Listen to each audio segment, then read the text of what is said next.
Throughout my photo manipulation journey, I've come across many mistakes. I've learned it the hard way through self-experiments, and it took time to figure out the right thing. So if you have just started with photo manipulation, I thought it might be helpful to you to share them with you and how to fix them. Although this video is more for beginners, and if you're an intermediate or an expert, please feel free to grab a cup of coffee and tag along. And also let me know in the comments if you have come across any other mistakes that I do not mention in the video.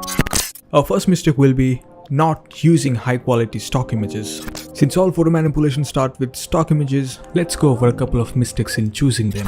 It's so easy to just grab an image from Google and slap it onto your Photoshop composition. But please don't use low quality images, as it will ruin the quality of your finished artwork. Also, you may get into other troubles like copyright issues and whatnot. So always get licensed, high quality images, be it free or paid. Moreover, that keeps you future proof, and you will also be able to commercialize your artworks and sell them. If you are not ready to get paid stocks, you can absolutely resort to these awesome free websites that give you high quality stock images. A couple of them would be Unsplash, Pexels, Pixabay, PXHere, FreePic with attribution, and even DeviantArt. For DeviantArt, do check the stock usage rules in the description section of that image.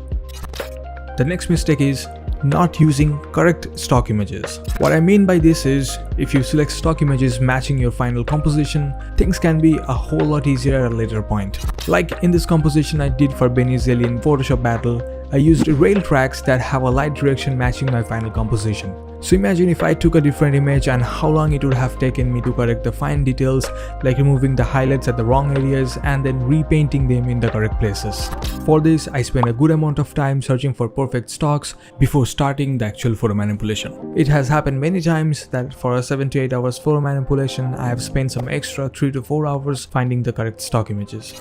Our next mistake, to start early with the color grading. If you are an absolute beginner, I would suggest you place all the stock images before you start to color grade. What happens is, our eyes miss issues with the placement or clipping and masking as it gets distracted by the color grading, and the final result will look unpolished and may contain errors.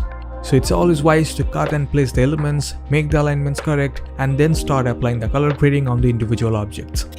Not getting the fundamentals right. Take small steps. Try to create simple compositions with maybe just a subject and a background, and then try to color match everything, get the alignment and perspectives right, create correct highlights and shadows. Trying to create complex compositions early without getting the basics right might ingrain mistakes, and they can get carried along in the future. Not paying attention to shadows. We all love doing highlights and making everything glow, but shadows are absolutely equally important along with the highlights, and compositions will not look good at all without them. I'll take this one again.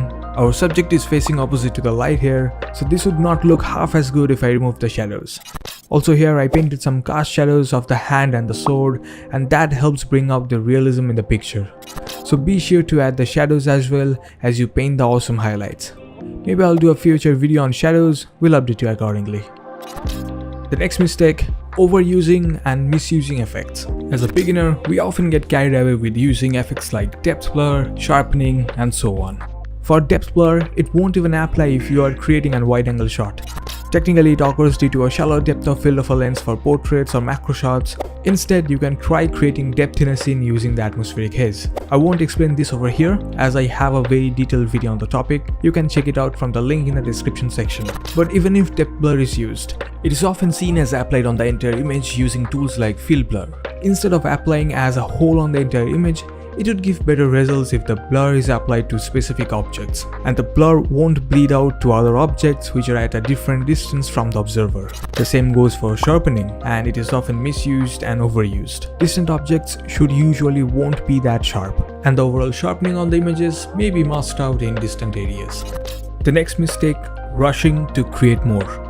As beginners, it might be a tendency to hurry and rush to create more and post it on the socials to favor the algorithm and gain visibility. But that is quite the wrong practice as a beginner. It is always wise to spend as much time on a piece as possible to get it right on the technicalities.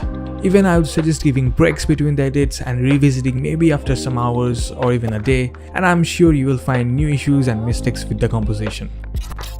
I will also give a bonus tip on the mistakes.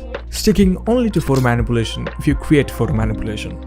Now, this may sound paradoxical, but photo manipulation is a form of art, and I see a lot of videos on other forms of art. Just to name a few of them in digital art and concept art, I follow Tyler Edlin, Mark Brunet, Marco Bucci, Ima Dawan, Walid Fegali.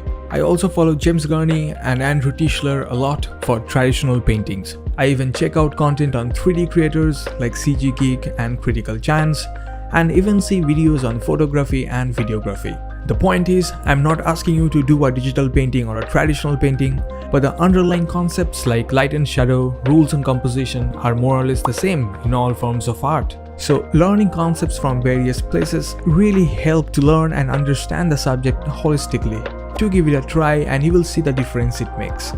So that would be all for today, and if you have come across any other mistakes, feel free to add them in the comments below. And if this video helped you, please like it and share it with your friends so that it may also help them as well. And lastly, don't forget to subscribe to my channel if you like my videos, and I will see you in the next one. Until then, enjoy creating.